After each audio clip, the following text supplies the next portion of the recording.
Hello বন্ধুরা, কেমন আছো? আশা করি ভালো আছো। আজকে আমি তোমাদেরকে একটি ভোল্টেজ রেগুলেটর সার্কিট বানিয়ে দেখাবো। তো এটি 12 ভোল্ট ইনপুট দিলে 5 ভোল্ট আউটপুট দেবে। 5 ভোল্ট ফিক্স আউটপুট দেবে। মানে কোনো রকম আমাদের আইসির প্রয়োজন হবে না। কোনো কোনো সার্কিটে তোমাদের যদি 5 ভোল্ট 12 ভোল্ট থেকে প্রয়োজন হয়, তাহলে এই সার্কিটটি দিয়ে তোমরা 5 ভোল্ট আউটপুট নিতে পারবে 12 ভোল্ট ইনপুট দিলে, এবং 5 ভোল্টের যে কোনো ডিভাইস বা যে কোনো জিনিসকে তোমরা চালাতে পারবে খুব সহজে এই ভোল্টেজ রেগুলেটর সার্কিটটি দিয়ে। তো এটি আমি বানিয়ে দেখাবো তোমাদেরকে খুব সহজ এবং সিম্পলভাবে, এবং এই পিসিবির মধ্যে পিসিবির মধ্যে বানিয়ে দেখাবো তোমাদেরকে। তো তোমাদেরকে এদিকে কম্পোনেন্ট লাগাবো না, এদিকেই কম্পোনেন্ট লাগাবো এবং এইদিকেই তোমাদেরকে সোল্ডারিং করে দেখিয়ে দেবো, যাতে তোমাদের বুঝতে সুবিধা হয় এবং তোমরা বাড়িতে এটি বানাতে পারো। তো এটি 12 ভোল্ট ইনপুট দিলে ফিক্সড 5 ভোল্ট আউটপুট দেবে।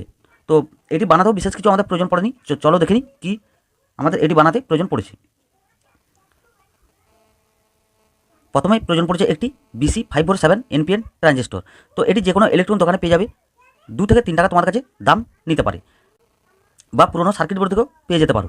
আর প্রয়োজন পড়েছে 2 piece 47 kilo ohms resistor, 47 kilo ohms resistor. আর প্রয়োজন পড়েছে আমাদের একটি 1 কিলো ওহমস রেজিস্টর। তো এটিও তোমরা পুরোনো চার্জার সার্কিট বোর্ড থেকে পেয়ে যাবে, বা সব জিনিসগুলো ইলেকট্রনিক দোকান থেকে পেয়ে যাবে খুব সহজে। আর ইন্ডিকেটার হিসাবে আমাদের দেওয়ার জন্য যে ইনপুটে কারেন্ট এসছে কি আসেনি সেটি দেখার জন্য একটি রেড এলইডি নিয়েছি।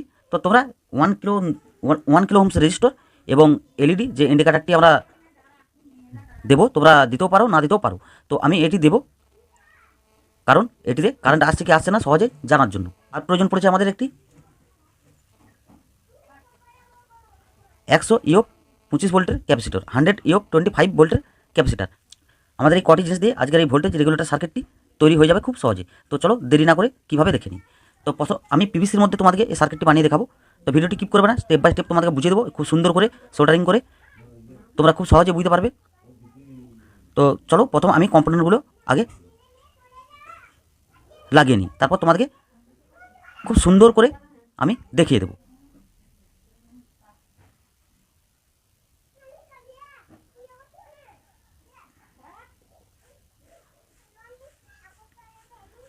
তো আমরা পিসিবির মধ্যে 547 ট্রানজিস্টরটি ঠিক এভাবে লাগিয়ে নিয়েছি। তো তোমাদেরকে আমি এদিকেই দেখিয়ে দেবো, যাতে তোমাদের বুঝতে সুবিধা হয়।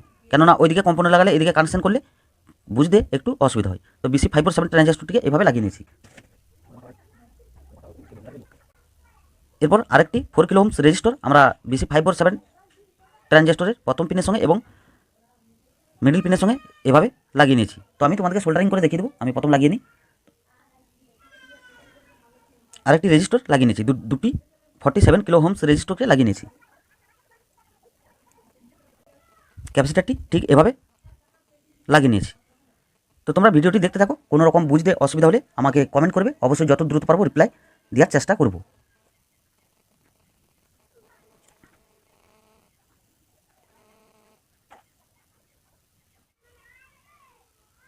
আমি ঠিক এভাবে কম্পোনেন্টগুলি সুন্দর করে লাগিয়ে নিয়েছি। তো চলো এবার তোমাদেরকে কানেকশানটি আমি দেখিয়ে দিই।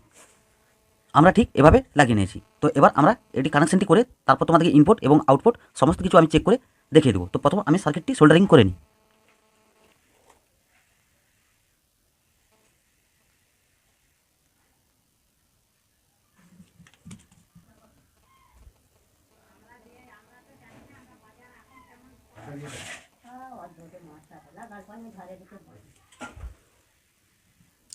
আমরা ঠিক এভাবে সোল্ডারিং করে দিয়েছি। তো আমাদের এলইডির এদিকটি হলো নেগেটিভ এবং ওই সাইডটি হলো পজিটিভ, এবং পজিটিভটি কালেক্টরের সঙ্গে সোল্ডারিং করে দিয়েছি, এবং ইমিটারটি আমরা ক্যাপাসিটারের পজিটিভে এভাবে সোল্ডারিং করে দিয়েছি। তো ক্যাপাসিটারের ওই দিকটা হলো পজিটিভ এবং এই দিকটা হলো নেগেটিভ। তো আমরা 1 কিলো ওহমস রেজিস্টরটি নেগেটিভ থেকে ডাইরেক্ট এলইডি নেগেটিভে এভাবে সোল্ডারিং করে দিয়েছি, এবং 47 কিলো ওহমস রেজিস্টরগুলি কালেক্টারে এবং বেসের সঙ্গে এভাবে সোল্ডারিং করে দিয়েছি একটি, এবং বেস থেকে একটি ডাইরেক্ট ক্যাপাসিটারের নেগেটিভে সোল্ডারিং করে দিয়েছি।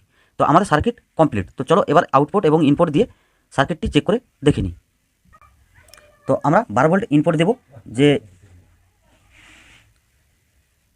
ট্রানজিস্টরের কালেক্টর পিনের সঙ্গে বা প্রথম পিনের সঙ্গে এলইডির পজিটিভের সঙ্গে ক্যাপাসিটারের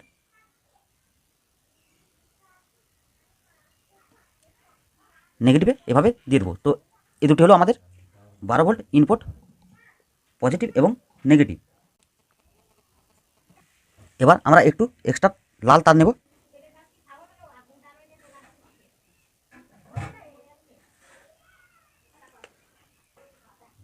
তো এটি হলো আমাদের 5 ভোল্ট আউটপুট পজিটিভ, এবং 5 ভোল্ট আউটপুট নেগেটিভটি হবে আমাদের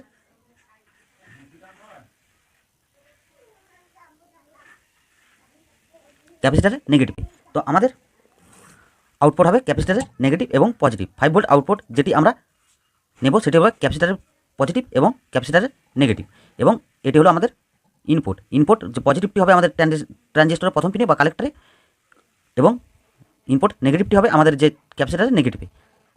তো আমাদের সার্কিট সম্পূর্ণ রেডি। তো চলো এবার এটি চেক করে দেখে নিই। তো চেক করে দেখার আগে বন্ধুরা তোমাদের কাছে একটি রিকোয়েস্ট, তোমরা যদি আমার চ্যানেলে নতুন হয়ে থাকো অবশ্যই চ্যানেলটিকে সাবস্ক্রাইব করে পাশে থাকা অল বেল আইকনটি প্রেস করে দেবে, এরকম ধরনের নতুন নতুন প্রজেক্টের ভিডিও বাংলায় সবার প্রথম দেখার জন্য। আর ভিডিওটি ভালো লাগলে অবশ্যই একটি লাইক করবে এবং কমেন্টে জানাবে কোনো রকম বুঝতে অসুবিধা হলে বা ভিডিওটি কেমন লেগেছে। তো প্রথম আমরা এই সাইডের যে লেগগুলি, এদিকে কোনো রকম টাচ হওয়া চলবে না, এগুলি সব কেটে বাদ দিয়ে দিতে হবে। তো চলো আমি এবার চেক করে এটি দেখিয়ে দিই।